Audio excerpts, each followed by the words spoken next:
So I want to circle back a bit because what we know is that demand is going to increase. But what we also know is that we've had issues in the past with meeting that demand, hence the compounding drugs coming out on the market, some with questionable safety. So how do we address manufacturing? How do we meet that demand? What are the issues there with manufacturing more?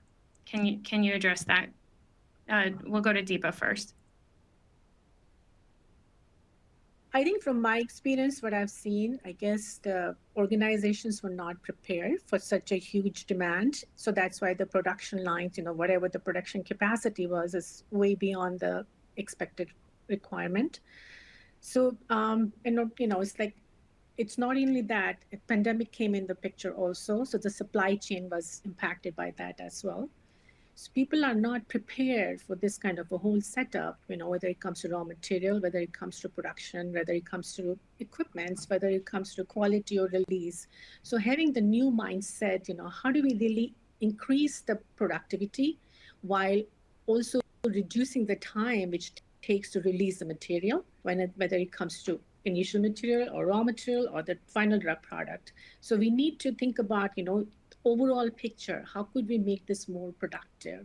So we are producing more and are making it available for the market as soon as possible.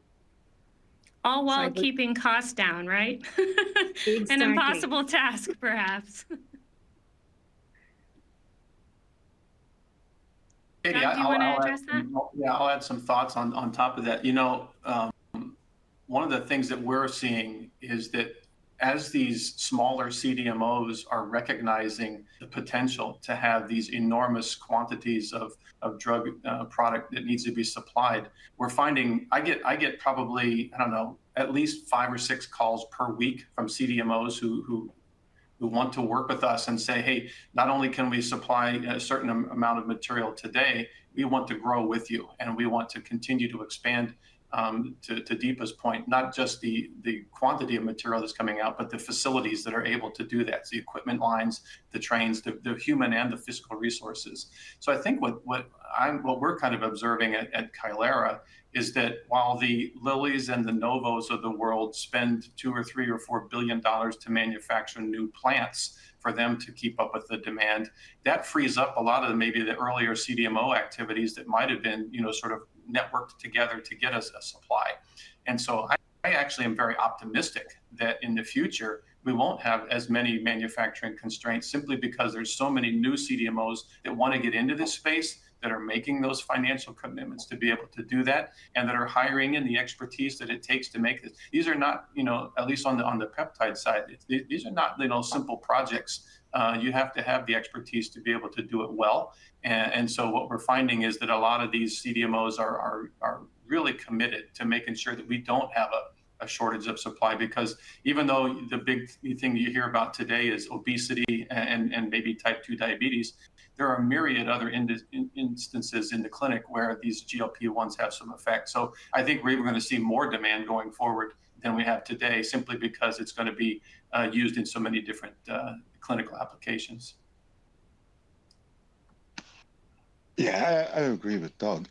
Our experience with our CMO on the drug substance side, when we first contacted them, the lead time and everything was a little longer, but nowadays it's shortened up a lot. And you can tell that they're ready. They're really ready to take more clients, scale ups, and everything is quite smooth. And I think that's exactly what's happening. There's a lot more companies developing GLP-1s, and the CMOs, CDMOs, they're really ready for it. So let's Katie, jump in.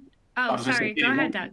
One more important thing to add about that. It's one thing to have the API or the drug product. It's another thing to have something to put it into, like a pre-filled syringe or an auto-injector. So there's really 2 paths that need to continue to grow together. It's the CDMO for manufacturing, but it's also the consumables part of it as well. And so we're seeing, a lot of the glassware groups and auto-injector groups are also scaling up to meet that demand. So it's important to remember it's a 2-pronged event, because it's not just putting tablets in a bottle for the most part. For the injectables, there's a whole other component side as well. And I'd like to get into as many of those segments as we can today, but I'd love to start with innovation. We know innovation is happening, and I'd love for each of you to talk about what innovation you're seeing, whether it's in manufacturing or in peptide synthesis. What innovation are you seeing that helps answer that demand and speed up that process? Well, maybe I'll start. The biggest innovation I've seen in GLP-1 space is use of vials by patients. I have never imagined there will be a day where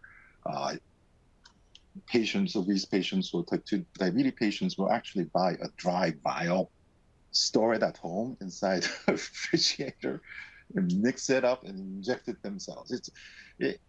There's a lot of different things come into play. How are you storing it? Are you really well sanitized?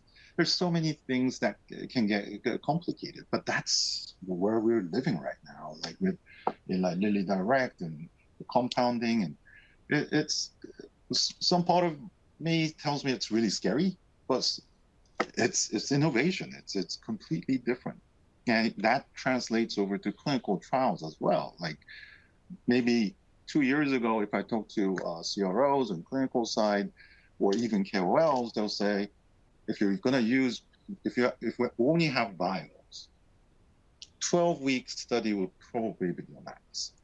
Nowadays, they're saying longer studies are available because the subjects, the patients, they're getting used to using dry vials, which is just purely amazing. I'll add Deepa? to that.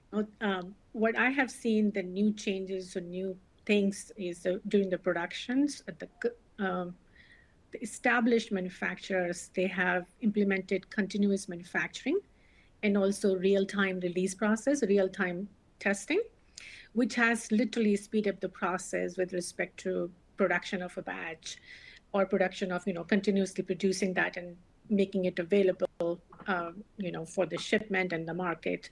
That has significantly reduced, which, it's kind of new concept which FDA has introduced it and is supporting it, and now organizations are implementing it in their systems, which is definitely a plus. I think this has actually worked out perfectly to have sort of the innovation from the dose presentation form to the continuous manufacturing strategy, and I'll add a whole new thing, which is the actual ways that you manufacture the peptides. I think all of us are familiar with the traditional solid phase peptide synthesis, where you just build these peptides one amino acid at a time. And I think some of the innovations that we are seeing now is people using liquid phase peptide synthesis or recombinant technologies, fragmentation approaches. This is another way to be able to increase the scale, but also to reduce the cost. And I think as we continue to make these innovations in the actual synthetic process and the purification process, for example, tangential flow filtration is another way to really be able to maximize the efficiency that you have in getting to the final product from an equipment standpoint. You'd have to take these enormous volumes that you would get, say, from solid phase peptide synthesis, bring them down. You could put more in a lyophilizer that way to be able to get bigger batch sizes. So I think the three answers that you just heard, Katie, were really spot on. Those are three areas of innovation that I think are really going to allow us to supply the materials that we need for the demand that looks to be ahead of us in the future. Now, Doug, with the new ways of peptide synthesis, are we seeing the same efficacy as we were with solid phase? Yeah, I mean, this is where the quality control aspect comes in, right? I mean, it's kind of the classic case of, is aspirin as long as it meets the spec, and it should all work the same. I think that as long as we have the same tight specifications and we have the quality control and we ensure that the final product that comes out has the same impurity profiles and it has the same stability profiles, that there's no reason to expect why we would get different efficacy because the peptide is the peptide. So we haven't seen any issues coming up yet in anything that we've done that would suggest that one of these new innovative techniques is going to cause a difference in efficacy. But again, I think that's really the way to manage that is through the appropriate quality control and oversight of the CDMO manufacturers that we typically want to have for any pharmaceutical.